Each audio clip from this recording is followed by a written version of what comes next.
Hello, welcome to Sushi's kitchen. ಇವತ್ತು ಬಟಾಣಿ ಗೊಜ್ಜು ಮಾಡ್ತಾಯಿದ್ದೀವಿ.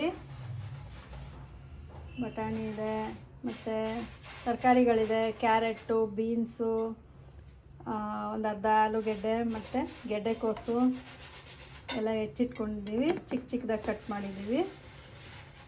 ಈ ಥರ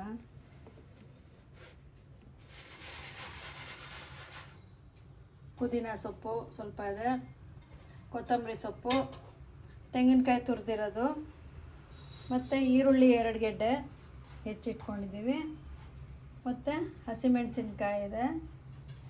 ನಿಮ್ಗೆ ಖಾರ ಎಷ್ಟು ಬೇಕೋ ಅಷ್ಟು ಹಾಕ್ಕೊಳ್ಬೋದು. ನಾವು 3 ಹಸಿಮೆಣಸಿನ್ಕಾಯಿ ಹಾಕ್ತಾಯಿದ್ದೀವಿ. ಇಷ್ಟು ತರಕಾರಿಗೆ 3 ಬೇಕಾಗುತ್ತೆ. ಟೊಮೆಟೊ, 1 ಟೊಮೆಟೊ ಇದೆ ಹೆಚ್ಚಿಟ್ಕೊಂಡಿದ್ದೀವಿ, ಮತ್ತು ಶುಂಠಿ, ಬೆಳ್ಳುಳ್ಳಿ, ರುಚಿಗೆ ತಕ್ಕಷ್ಟು ಉಪ್ಪು, ಧನಿಯಾ ಪುಡಿ 1 ಸ್ಪೂನು. ಸ್ಟವ್ ಹಚ್ಚಿ ಒಂದು ಕುಕ್ಕರಲ್ಲಿ ಈರುಳ್ಳಿ ಬೇಯಿಸ್ಕೊಳ್ತಾ ಇದ್ದೀವಿ. 4 ಸ್ಪೂನು ಸನ್ಫ್ಲವರ್ ರಿಫೈನ್ಡ್ ಆಯಿಲ್ ಹಾಕಿದ್ದೀವಿ. ಒಂದು ಅರ್ಧ ಸ್ಪೂನು ಅಥವಾ 1 ಸ್ಪೂನು ತುಪ್ಪ ಹಾಕ್ಬೋದು, ಚೆನ್ನಾಗಿರುತ್ತೆ ಟೇಸ್ಟು.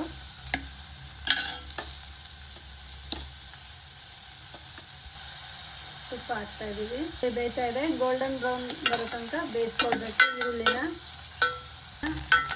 ಒಂದು ಸ್ವಲ್ಪ ಈರುಳ್ಳಿ ಎತ್ಕೊಳ್ಬೇಕು ರುಬ್ಬಿಸ್ಲಿಕ್ಕೆ, ಮತ್ತು 3 ಹಸಿಮೆಣಸಿನ್ಕಾಯಿನೂ ಎತ್ಕೊಂಡು ರುಬ್ಬಿಸ್ಕೊಳ್ಬೇಕು.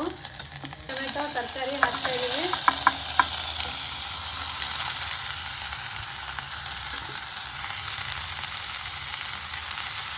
ಬಟಾಣಿ ಹಾಕಿದ್ದೀವಿ, ಎಲ್ಲ ತಿರುಗಿಸ್ಕೊಳ್ಬೇಕು. ಕುದಿಸಿದ್ದೀವಿ. ಈಗ 1 ಗ್ಲಾಸಷ್ಟು ನೀರು ಹಾಕಬೇಕು. ತೆಂಗಿನಕಾಯಿ ಹಾಕ್ತಾಯಿದ್ದೀವಿ ಮಿಕ್ಸಿ ಜಾರ್ಗೆ.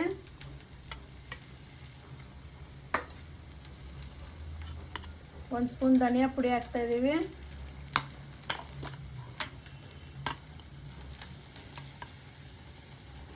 ಶುಂಠಿ ಇಷ್ಟ ಹಾಕ್ತಾಯಿದ್ದೀವಿ, ಮತ್ತು ಬೆಳ್ಳುಳ್ಳಿ ರುಬ್ಬಿಸ್ಕೊಳ್ಬೇಕು.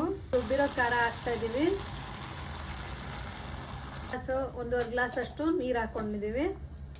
ಈಗ ರುಚಿಗೆ ತಕ್ಕಷ್ಟು ಉಪ್ಪು, ಸೊಪ್ಪು ಹಾಕ್ತಾಯಿದ್ದೀವಿ. ಪುದೀನ ಸ್ವಲ್ಪ ಹಾಕಬೇಕು, ಪುದೀನ ಸೊಪ್ಪು ಕಟ್ ಮಾಡಿರೋದು. ಈಗ ಎಲ್ಲ ಚೆನ್ನಾಗಿ ತಿರುಗಿಸ್ಕೊಳ್ಬೇಕು. 2 ವಿಷಲ್ ಕೂಗಿಸ್ಬೇಕು ಕುಕ್ಕರು, ಆಮೇಲಿಂದ ಆಫ್ ಮಾಡಿಬಿಡಿ. ನೋಡಿ, ಬಟಾಣಿ ಗೊಜ್ಜು ರೆಡಿಯಾಗಿದೆ.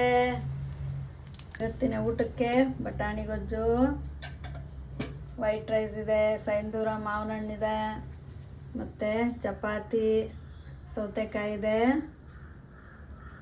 ಊಟ ರೆಡಿ ಇದೆ. ತುಂಬ ರುಚಿಯಾಗಿದೆ.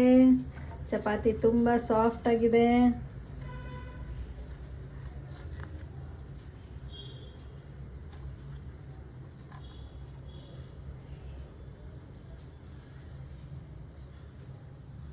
ಸವಿಯಲು ಸಿದ್ಧ.